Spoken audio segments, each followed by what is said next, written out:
Hello crafters, welcome back to my channel. It's Paula here.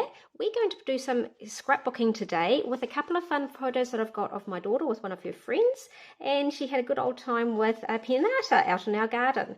So I thought that the beautiful memory lane range was going to work so well with this. We've got the beautiful tones coming through on the pinata itself.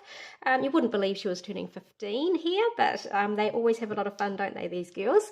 And I'm actually going to follow today a little bit of a layout guide. That's a challenge in a group I'm in.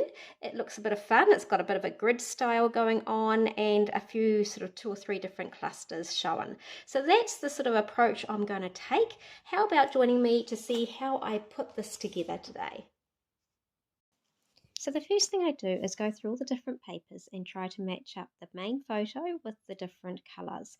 It definitely looks best on the warmer shades, and I've gone for this lovely peachy ballerina-y mix, which is quite graduated in real colour. It's really real person, it's really cute.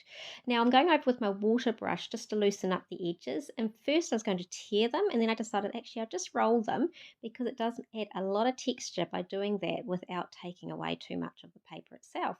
So you can see that effect looks really neat over the white cardstock base. Now by positioning my photos I can start to sort of see how things might actually work on this background.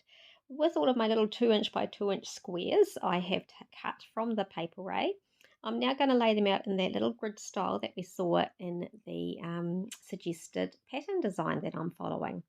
So I just mix them all up. Typically there's roughly about 3 of each colour shown there. That's usually the rule of thumb, but I'm just putting them all randomly in as they're just really going to be in the background. I have edged each of these 2 by 2 squares with ink just to help to define them. Now I feel like the whole thing needs to be grounded with a bit of a shelf, so I start off with the zip strip, and now I'm using some other pieces of paper to help add to that shelf. It just gives a little bit of grounding. It gives a bit of a somewhere for the eye to rest, but it also makes everything look like it all belongs and it's cohesive. So I do back the backings of my photos actually with some photo mats that I had lying around spare from another layout.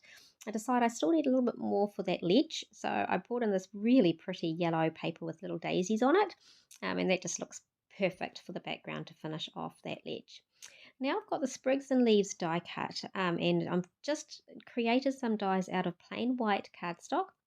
And I decided I'd jazz up that white background a little bit. So I could have stenciled some leaves in the background, but I have actually been watching a very lovely tutorial by Chelsea Vorsmet, and she was doing this white on white background for texture, and it made me think that it would look really cool on this layout. So I'm going through and punching them all out. I actually ended up doing 3 runs through with the die cut, so I had a lot of white leaves there, and now I've just been tucking them all in, so they're just all sort of coming out from that central square. I did look at covering over our little bridge piece, but I think it looked better just to being on the white. I also looked at the option of doubling up my pieces so they were thicker and thought, was that necessary? But in this case, the enough definition was given with just 1 layer of those sprigs. Really love that effect. You can see how the grid plays beautifully in the background. So now I'm just positioning my photos properly so that I can carry on, and then I'm starting to think about how I'm going to embellish. So I'm pulling out a few stamps that, well, one comes with this beautiful memory lane range, and then there's this other one that I'm just using right now that actually goes with our tag series through. It's from our core catalogue this year, and it's only got a couple of weeks left. I really love that saying, you are going to love this, and I love the dots that go with it. So it's got that really cool circular grounding piece to be sort of the base for my embellishment in that cluster. Now this tree with the little swing is perfect. It goes with the whole effect of this pinata, and I'm just colouring it in with the sage ink. After I've cut that out, I'm just going to overlap that in that corner embellishment as well. But we do need more, so this is the sticker sheet to the rescue. Now the sticker sheet has got a lot of very cute banners. They've got these smaller little dovetailed ones, and they've got some larger triangular ones, which I'm also going to put on here as well to balance it out. And these are filling in some of those sort of gaps that I've got going on this layout.